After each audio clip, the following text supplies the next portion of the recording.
Evangelho de Mateus, capítulo 15. Evangelho de Mateus, capítulo 15.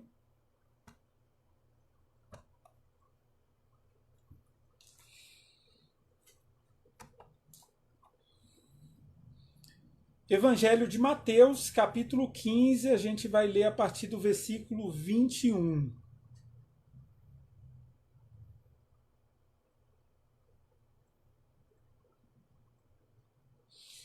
Nascimento, vida, obra, morte e ressurreição de Jesus, direcionamento da missão da igreja, tudo isso é relatado a partir dos evangelhos, e os evangelhos que nós temos tradicionalmente são os 4 evangelhos do Novo Testamento, e a vida de Jesus está relatada aqui a partir da interpretação, da ótica e da experiência de cada evangelista. O evangelho segundo escrito por Mateus é o maior deles e tem cenas muito importantes, e eu acho muito curioso quando alguns textos saltam aos nossos olhos a partir das escrituras, e alguns textos que parecem no primeiro momento destoarem do restante dos outros relatos, discursos de Jesus,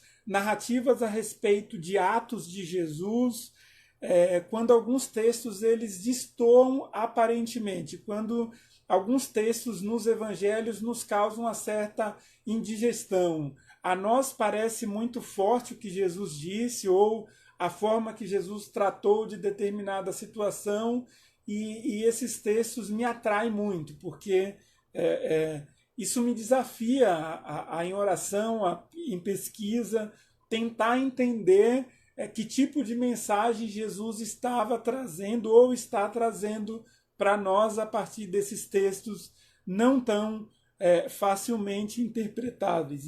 E um deles está justamente aqui. Eu vou fazer a leitura agora, Mateus capítulo 15, a partir do versículo 21, diz assim a palavra de Deus: Então Jesus deixou a Galileia, rumo ao norte, para a região de Tiro e Sidom. Uma mulher cananeia que ali morava veio a ele, suplicando: Senhor, filho de Davi, tenha misericórdia de mim. Minha filha está possuída por um demônio que a atormenta terrivelmente. Versículo 23. Jesus não disse uma só palavra em resposta.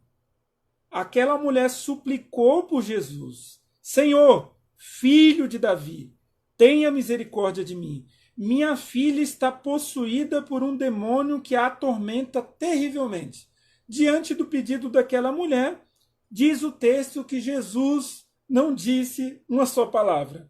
Então os discípulos insistiram com ele, com Jesus: Mestre, mande-a embora. Ela não para de gritar atrás de nós. Na transliteração da Bíblia Mensagem, o texto diz que os discípulos disseram para Jesus: Jesus, essa mulher não para de nos atormentar. Numa linguagem talvez ainda mais atualizada, Jesus, mande essa mulher embora, porque essa mulher, gritando, pedindo a cura para a filha dela, não para de encher o nosso saco. Jesus disse à mulher: fui enviado para ajudar apenas as ovelhas perdidas do povo de Israel. Jesus disse para aquela mulher: não vou atender o seu pedido, não vou te dar resposta, porque eu fui enviado apenas para ajudar as ovelhas perdidas do povo de Israel. A mulher, porém, aproximou-se, ajoelhou-se diante dele e implorou mais uma vez: Senhor, Senhor, ajude-me. Jesus respondeu àquela mulher: não é certo tirar comida das crianças e jogá-la aos cachorros. Jesus disse isso para aquela mulher. Não é certo tirar comida das crianças e jogá-la aos cachorros. Senhor, é verdade, disse a mulher. No entanto, até os cachorros comem as migalhas que caem da mesa dos seus donos. Jesus disse o seguinte para a mulher: mulher, a sua fé é grande. Seu pedido será atendido. E no mesmo instante, a filha dela foi curada. Como eu disse, esse é um texto um pouco indigesto. Uma mulher, imagine a cena, após Jesus ter percorrido várias cidades, curando pessoas, transformando a vida de pessoas, expulsando demônios, dando um novo lugar social para pessoas rejeitadas e marginalizadas.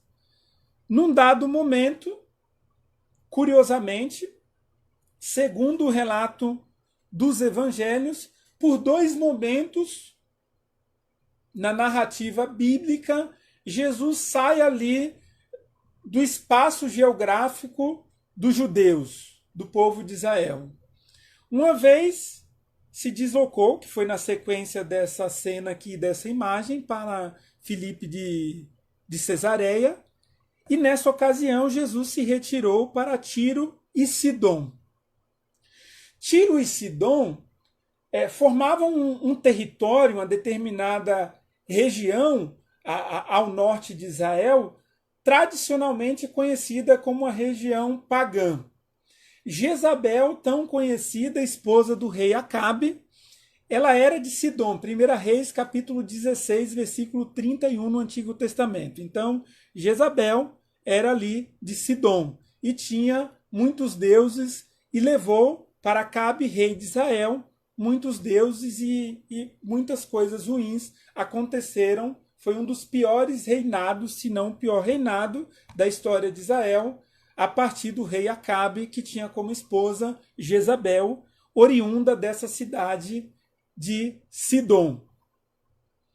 Então, primeiro, era uma região nada bem vista pelos judeus. Inclusive, os judeus evitavam contato com moradores dessa região. E diz o texto que Jesus, após ter percorrido Judéia e Galiléia, ele se retirou para essa região de Tiro e Sidom. Segundo alguns estudiosos, provavelmente Jesus se retirou ali para ter um tempo um pouco mais tranquilo e ter um tempo de discipular os seus apóstolos. Porém, aonde Jesus aparecia e por onde Jesus passava, as notícias corriam à solta e, de repente, aparecia alguma certa multidão.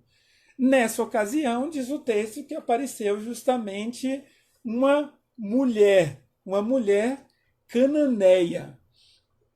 E aí é mais um fato curioso, quer dizer, primeiro Jesus se retira da região exclusivamente dos judeus e vai para uma região de pagãos, de pessoas não judeus, pessoas que não tinham vínculo com a sua história, com a história do seu povo e com a história da religião, dos hábitos, da lei de Moisés, da tradição judaica. E Jesus, então, teve esse aborrecimento, essa mulher que foi na sua direção com a intenção de suplicar por sua filha que estava possuída por um demônio e que vivia atormentada terrivelmente. Então, uma mãe angustiada, uma mãe desesperada por perceber que provavelmente já tinha recorrido a várias opções a fim de curar e sanar o problema da sua filha e, de repente, a solução não tinha sido encontrada. Então, essa mulher estava em desespero e, de repente, ela ficou sabendo que Jesus, aquele que havia curado muita gente na região de Israel, estava justamente na região dela ali, entre Sidom e Tiro. E ela então foi em direção a Jesus. Porém, a importunação dessa mulher, para além de estar numa região fora do espaço geográfico judaico, trazia uma outra situação um pouco também complicada. Era uma mulher, né, que estava ali procurando por Jesus. E as mulheres, infelizmente, não tinham espaço social de dignidade no primeiro século na Palestina. Então, as mulheres não eram ouvidas, não tinham espaço público de fala, as mulheres eram desqualificadas e, junto com as crianças, nem eram contadas no censo da época. Segundo a tradição, no livro de orações matinais judaicas, o livro Sidur, estava lá escrito uma oração matinal que deveria ser realizada por todos os judeus em todas as manhãs, que era: Senhor, obrigado porque não nasci mulher, não nasci cachorro e não nasci samaritano ou estrangeiro. E ali, aquela pessoa que importunava Jesus na região de Tiro e de Sidom era uma mulher não judia e que foi por Jesus comparada aos cães.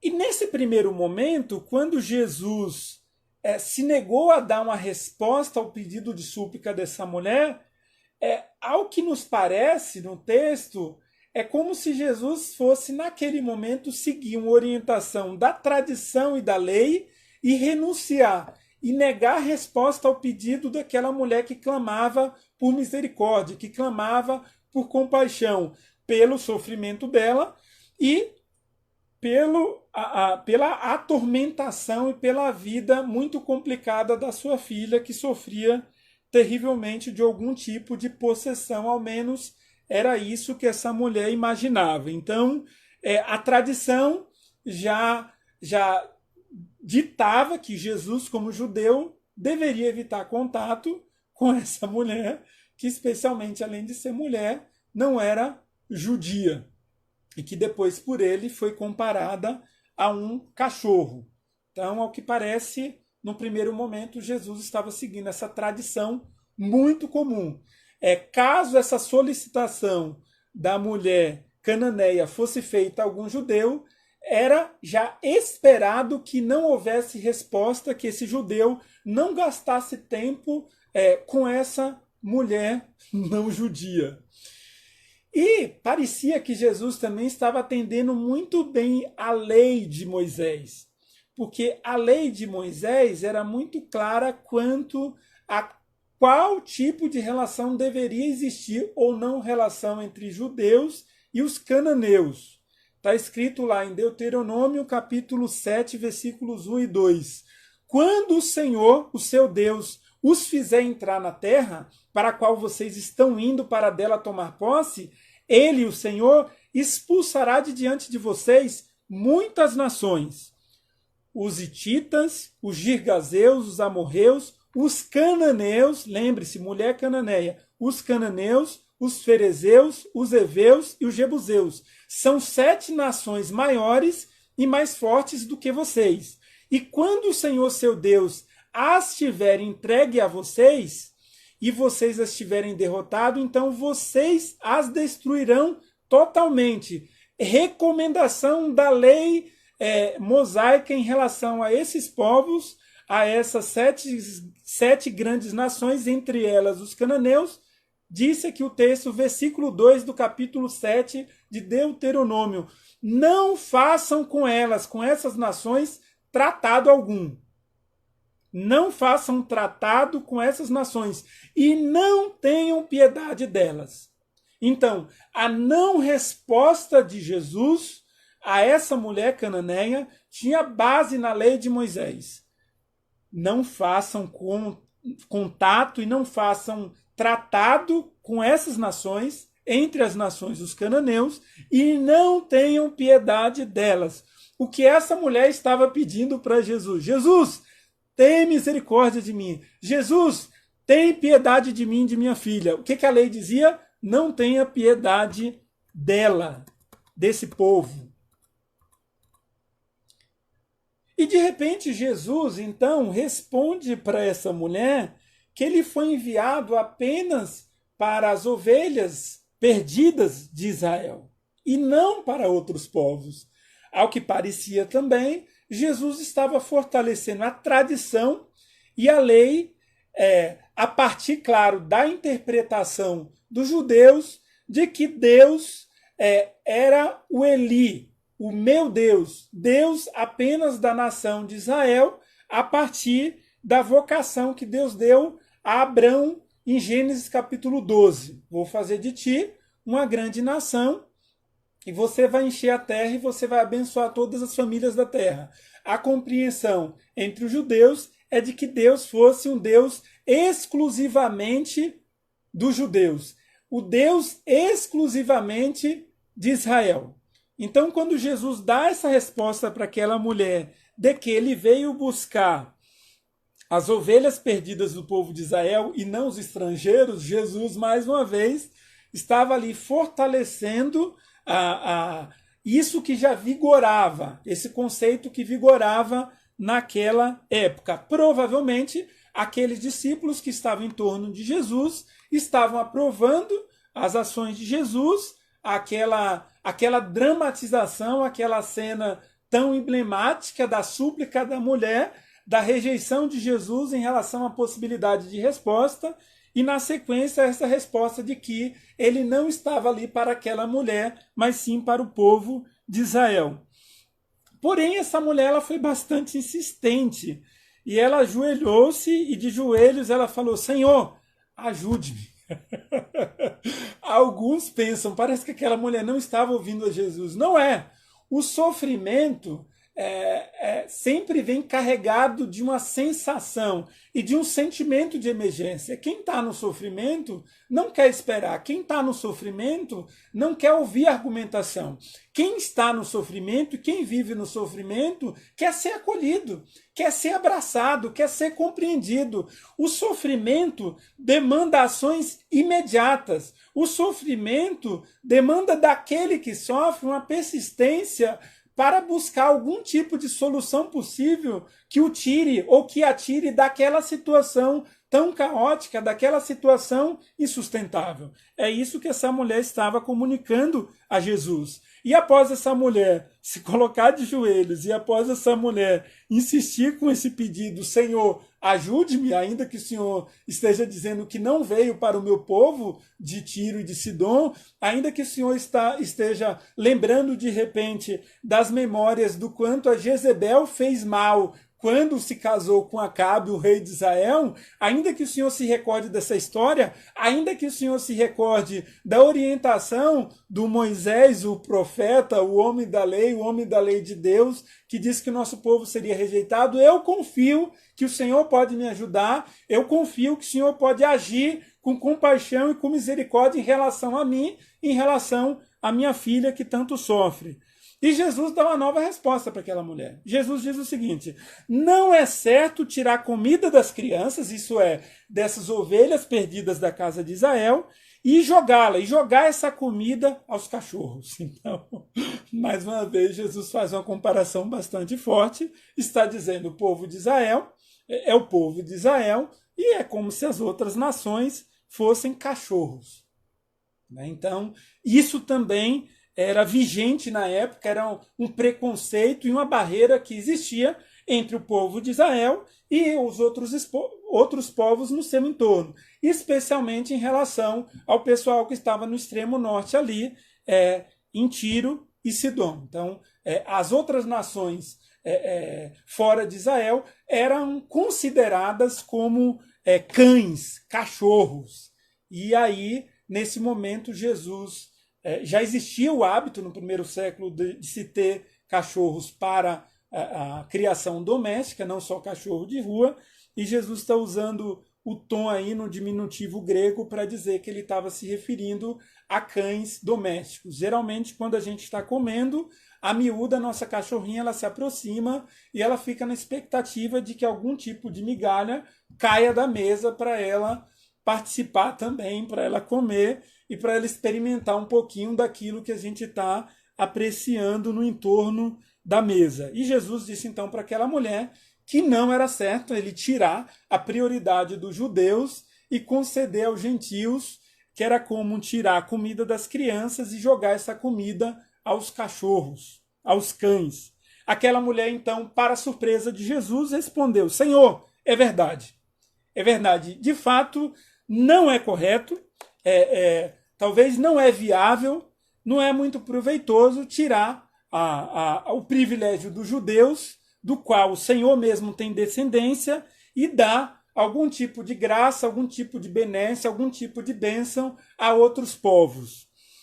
Mas aí a mulher disse: no entanto, Senhor, até esses cachorrinhos, até esses animais domésticos que ficam ali no entorno da mesa, como diz a minha mulher, chimando, quer dizer, espiando, a gente usa esse termo na Bahia, ou de olho ali para que alguma coisa caia da mesa para o cachorro experimentar, ela diz, ainda que não seja certo, até os cachorros, eles conseguem entender isso e eles continuam aguardando ali à beira da mesa. E certamente, ainda que não caia o prato inteiro, alguma migalha que cair no entorno da mesa, os animais ficam felizes, os cachorros domésticos, eles ficam felizes porque eles conseguiram acessar as migalhas, né? Então eles vão ficar felizes com os seus donos. E a mulher, Jesus olhou para aquela mulher, se surpreendeu, falou: mulher, a sua fé é grande mesmo, né? Seu pedido vai ser atendido. E no mesmo instante, a filha da mulher foi curada. Ao que parecia, a filha da mulher não estava junto com ela, e Jesus fez ali uma cura à distância.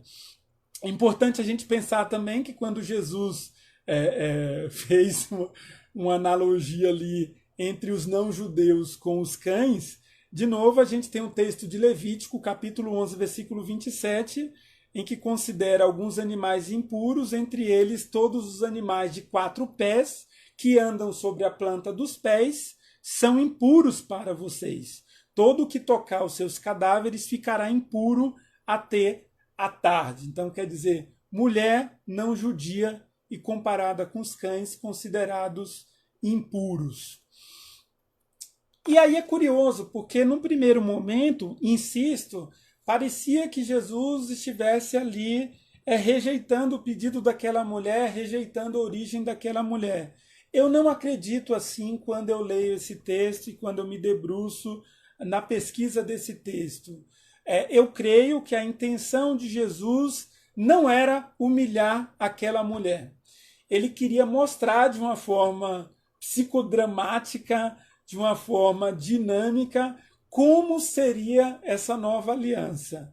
O que Jesus estava tentando mostrar ali, não tanto para a mulher, porque fica claro que ela compreendia isso, e isso deu para ela fé e confiança para que ela fosse em direção a Jesus, mas Jesus estava mostrando isso aos apóstolos, aos seus discípulos, de que o reino de Deus não era, a partir do discurso de Jesus, da vida e da obra de Jesus, um reino exclusivamente dos judeus. Não era um reino exclusivamente do povo de Israel, mas era um reino de Deus e era um reino para todos e todas. Isso nos faz lembrar também um outro texto no Evangelho de Mateus, no capítulo 8, quando o centurião romano falou que tinha um soldado lá que não estava bem, que estava quase morrendo, e que se Jesus poderia curá-lo, e que nem seria necessário que Jesus fosse até a casa dele, porque ele não se sentia digno de receber Jesus,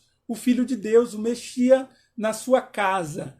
E ele então falou: eu sou um capitão do Império Romano e eu dou ordens aos meus soldados e eles atendem ao meu comando. Então eu sei que se tão somente o Senhor der uma ordem, o meu soldado ele vai ser curado.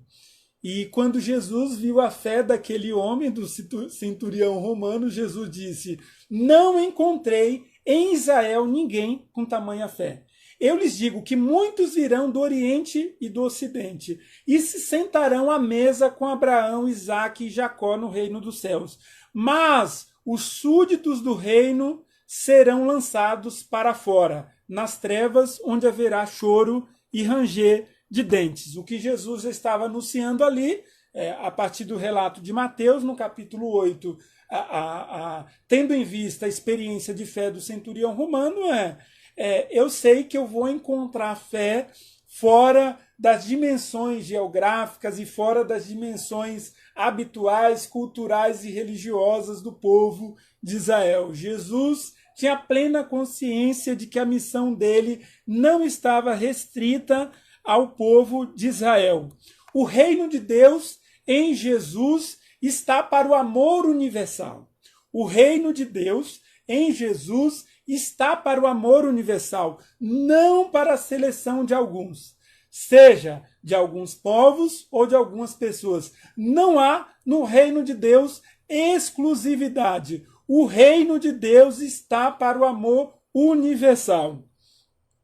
E talvez isso nos choque um pouco, porque talvez no movimento evangélico brasileiro a gente vem de uma tradição, e eu tenho insistido nesse discurso, da meritocracia, dos deveres, das obrigações, das penitências, do sacrifício, para que, a partir desse sacrifício, a partir dessa penitência, venha a bênção de Deus sobre nós.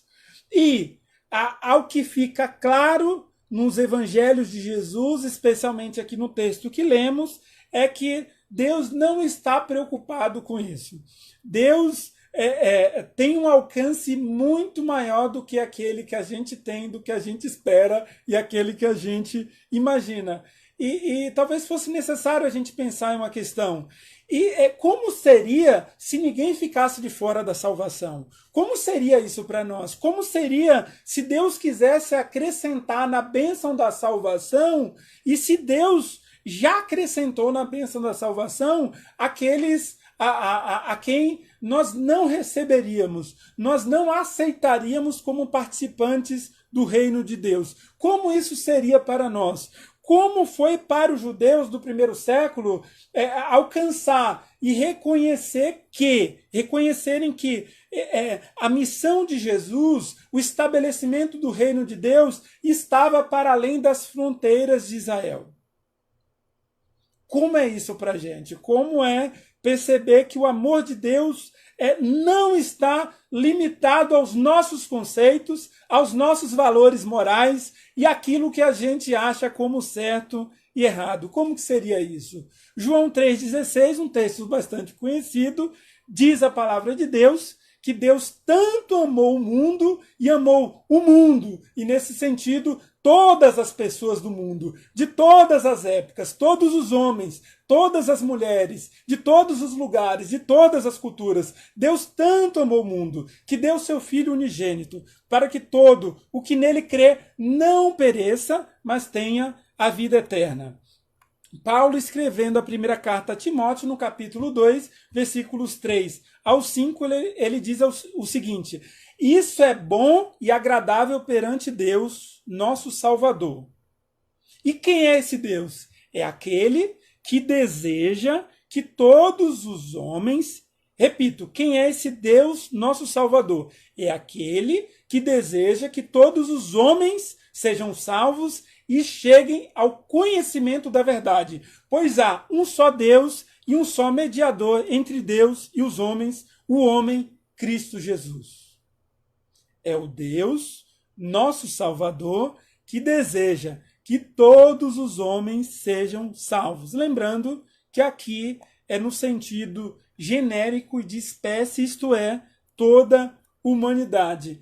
Que tipo de promessas as Escrituras trazem para a gente acerca desse alcance universal do reino de Deus, que vai para além dos nossos preconceitos, da nossa tendência moralizante, moralizadora, da nossa tendência de dizer quem tem que ir para o céu e quem tem que ir para o inferno. Isaías capítulo 45, versículo 23, diz assim a palavra de Deus. Deus dizendo por meio da boca do profeta Isaías: por mim mesmo eu jurei, a minha boca pronunciou com toda integridade uma palavra que não será revogada. Diante de mim todo joelho se dobrará. Repito, todo joelho se dobrará. Junto a mim toda língua jurará. Junto a mim, diz o Senhor, toda língua jurará.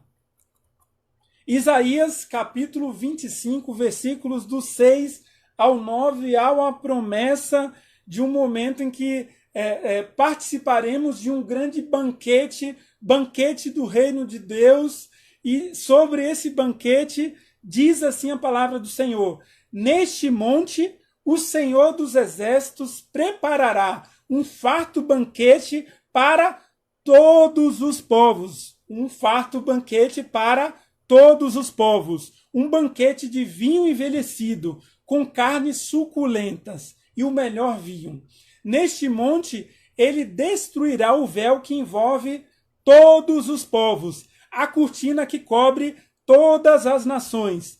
Destruirá a morte para sempre. O Senhor soberano enxugará as lágrimas de todo o rosto. O Senhor soberano enxugará as lágrimas de todo o rosto e retirará de toda a terra a zombaria do seu povo. Foi o Senhor quem disse: naquele dia dirão: esse é o nosso Deus, nós confiamos nele e ele nos salvou. Esse é o Senhor, nós confiamos nele, exultemos e alegremo-nos, pois ele nos salvou. Essa é a mensagem do reino de Deus, essa é uma mensagem para nós de esperança. Um amor com alcance universal, um amor que não se limita a um povo que acha que é um povo exclusivo, um amor que não se limita a nenhum grupo, seja ele religioso ou não, que se entende como um povo exclusivo. Não, o reino de Deus é para todos os povos, é para todas as pessoas, é para todos aqueles e aquelas que creem. É para todo mundo. Não se restringe a ninguém. Isso é uma mensagem de esperança, mas também é uma mensagem que nos gera uma certa, ao menos para alguns de nós, uma indigestão, um sentimento de que eu não sou melhor do que os outros, eu não sou tão o último biscoito do pacote ou a última bolacha do pacote, dependendo aí da sua região. Mas isso nos faz lembrar que Deus é para todo mundo. Isso nos faz lembrar que o reino de Deus é um reino para todos nós, que a gente deve se abrir para esse alcance do amor de Deus, que a gente deve cada vez em oração olhar para Deus e pedir misericórdia por nós, sobre os nossos,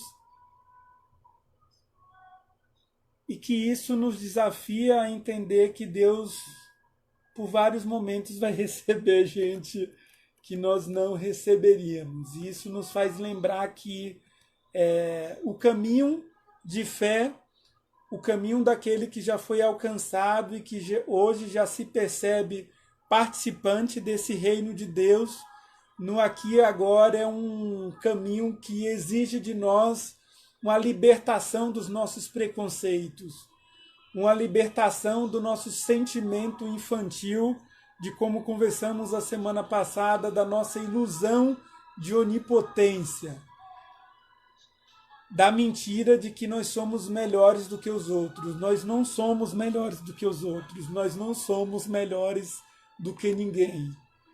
Nós simplesmente fomos alcançados por Jesus e transformados por Jesus. E a cada dia a gente tem tido a experiência de sermos transformados pelo amor dele, constrangidos pelo amor dele, confortados pelo amor dele, renovados pelo amor dele. Esse amor que é por todos, por todas, para todos e para todas. Tomara que a gente não se esqueça que o banquete do reino de Deus, que hoje, inclusive, a gente está aqui trazendo a memória através do cálice, através do pão, esse banquete deve nos fazer lembrar que um dia estaremos todos juntos, sentados no entorno da mesma mesa, e participaremos desse encontro com Jesus, transformados por Ele, o veremos como Ele é, e vai ter muita gente que não esperávamos lá junto conosco. Vai ter muita gente que foi transformada por Jesus, muita gente que foi alcançada por Jesus, e isso certamente vai nos fazer lembrar que Jesus não estava nem aí para o nosso moralismo. Jesus não estava nem aí para o nosso desejo ditatorial de estabelecer leis, julgos pesados, leis absurdas, mandos desumanos sobre a vida das pessoas. Esse banquete nos faz lembrar que o Evangelho é um caminho de entrega, que o Evangelho de Jesus é um caminho de sacrifício, onde a gente deve deixar aos pés da cruz os nossos medos, os nossos preconceitos, as nossas intolerâncias, a nossa onipotência, a nossa falsidade, a nossa tentativa de viver por aparência, porque Deus, o nosso Deus, é aquele que sonda os nossos corações, é aquele que conhece os nossos pensamentos, que conhece os nossos caminhos e que tem sempre um olhar de amor, um olhar de perdão, um olhar de misericórdia sobre nós.